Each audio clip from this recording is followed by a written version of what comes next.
Hey folks, Keegan here. I'm back with another video for you guys, and it's time for another edition of Keegan's Movie Reviews. And today we're going to be talking about two movies this time.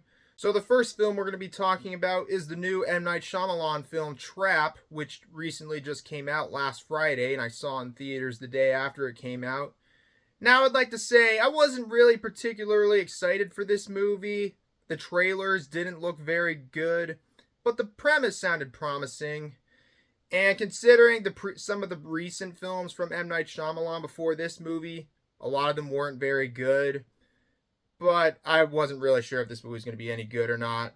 And needless to say, I was right. The movie was bad, but it was entertaining at the same time. But we'll get to more on that in a little bit later.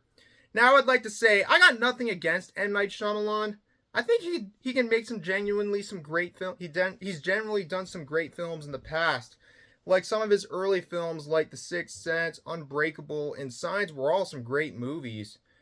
The Village, I didn't really care for that much. I didn't see Lady in the Water, but I know that one got mediocre reviews, and some people say his career kind of went downhill with that movie. Following that was The Happening from 2008, which I don't think I've seen, but I know a lot of people said that one was bad, but it looks funny at the same time. And then there was The Last Airbender, which, in my opinion, to this day, is Shyamalan's worst movie. And then he did After Earth, which I haven't seen, but I heard that one was bad. And then there was The Visit, which I did remember going to see in theaters. Haven't watched it in a while, but some people say he kind of made a bit of a comeback with that one.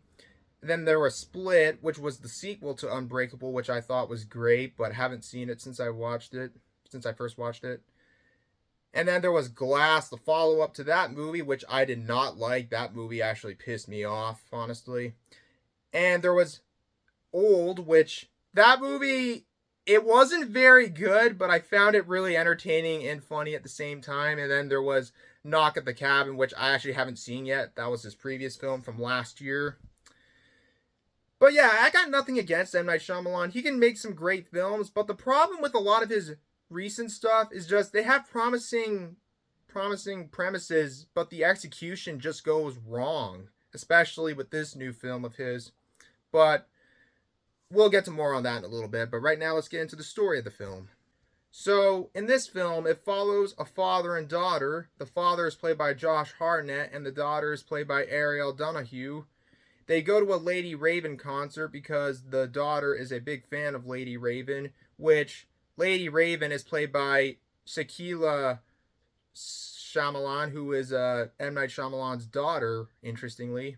And she's actually a singer, not just in the movie, but a singer in real life, actually, which is pretty interesting.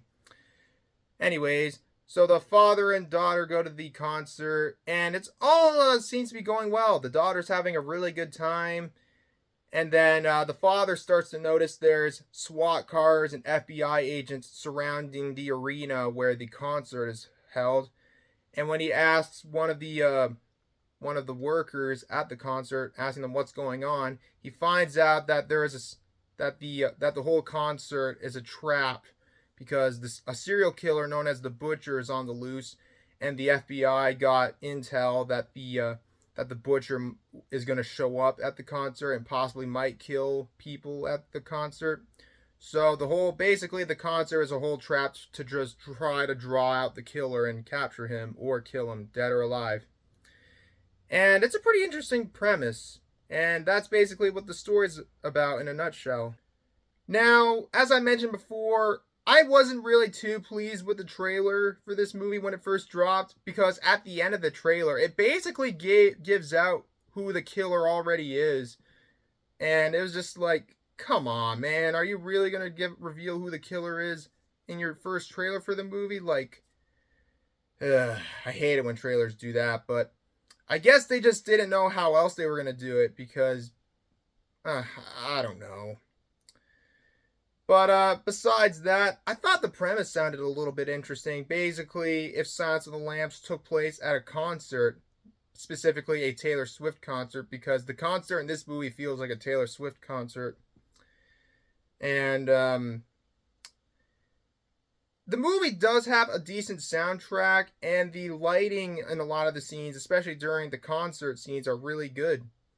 And I thought it was actually pretty cool that M. Night Shyamalan actually casted his own daughter as Lady Raven because she's actually a singer in real life. And I gotta say, some of the music in this movie is actually pretty good.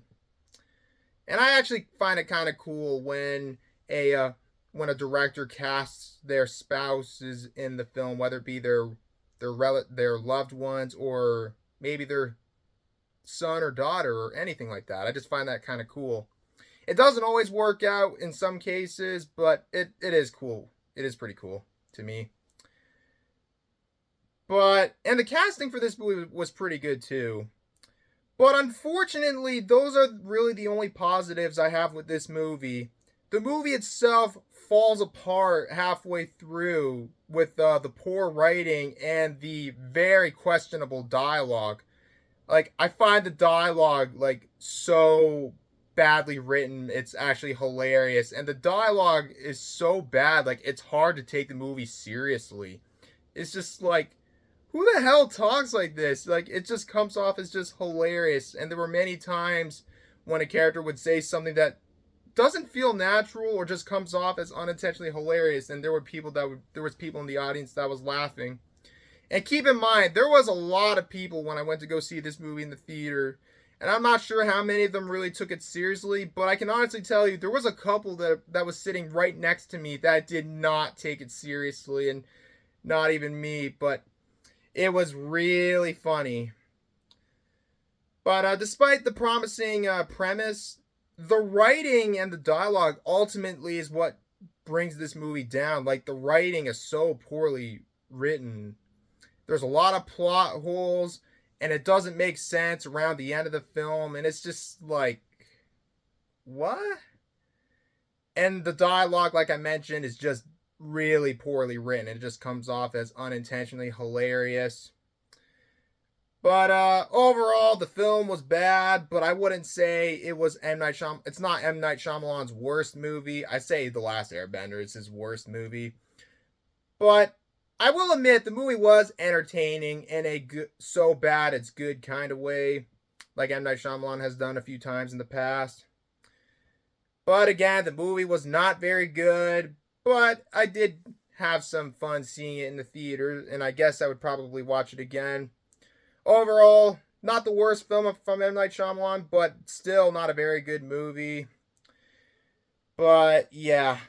Anyways, I'm giving Trap a 4 out of 10. And the last film we're going to be talking about is the 1977 film Three Women, directed by the late Robert Altman, and it was originally released on April 29th, 1977. Now, this one I saw in theaters at the Metro Cinema on Sunday, and this movie was actually being screened as a tribute to Shelley Duvall, who unfortunately passed away recently. Rest in peace, by the way. And this is a film that I've been wanting to check out for a while. I've been wanting to check out some more of Robert Altman's other films. The only other movie from Robert Altman that I've seen as of this video was Shortcuts from 1993, which I really enjoyed. That movie was basically the inspiration for Magnolia from Paul Thomas Anderson. I gotta talk about both of those movies one day, so I really enjoyed those movies. This film right here I really enjoyed, and was a great experience seeing in the theater, but we'll get to more on that in a bit. I haven't even talked about the story yet. So let's take a dive into Three Women. So this film follows two women named Pinky and Millie. Pinky is played by Sissy Spacek, who you might know from the original Carrie that I talked about a while ago. And Millie is played by the late Shelley Duvall. Now, Pinky gets a job at a spa rehab center in California, the same place where Millie works. And Pinky and Millie become really good friends, and Pinky becomes overly attached to Millie. And eventually, Pinky becomes Millie's new roommate at her apartment. And they start hanging out at this Western-themed bar ran by a pregnant artist and her husband. Now, Pinky and Millie have a seemingly bizarre friendship because of Pinky's somewhat strange behavior, and Millie has a bit of a wild behavior. And then the film takes a bit of a weird turn around halfway through the film, but I don't really want to spoil it because it's some pretty major stuff, but don't really want to spoil it. But without giving away too much, that's basically the story of the film in a nutshell. I really enjoyed this film. It was really well written and really well acted, and it's pretty weird, especially around the last half of the movie. And both Sissy Spacek and Shelley Duvall were both really great in the film, and it is too bad that Shelley Duvall passed away recently. And rest in peace, by the way. I really like the music of the film. I like the setup, the costume designs, and it has a pretty good soundtrack too. And it gets pretty weird around the end. It's just like, what the hell? I don't want to spoil it, but if you've seen the movie, you know exactly what I'm talking about. And Robert Altman did a great job directing this film. And even though this is my second film from Robert Altman that I've seen as of this video, it's probably my favorite one that I've seen so far. I do want to check out some of his other films like Nashville. What's another one he made? Gosford Park. And a couple of other films. Yeah. If you guys know any good Robert Altman movies I should check out, let me know in the comments below. I would definitely be checking them out.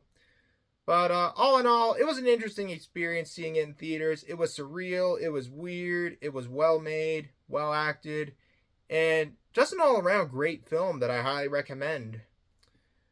But yeah, I really enjoyed it. And if you haven't seen it, definitely check it out. I will definitely be checking out some more of Robert Altman's films in the future. But I don't have anything else to add, so I'm giving 3 Women an 8.5 out of 10. Alright guys, that's going to be it for this video. Thank you guys so much for watching. If you enjoyed the video, as always, feel free to leave a like, leave a comment below, subscribe for more videos like this, and turn on notifications, and share the video. And more reviews will be coming out soon, so stay tuned for more. But anyways guys, until next time, this is Keagan Shepherd signing off. Thanks for watching, and I'll see you in the next one. And yeah, take care everybody. Peace out. Bye-bye.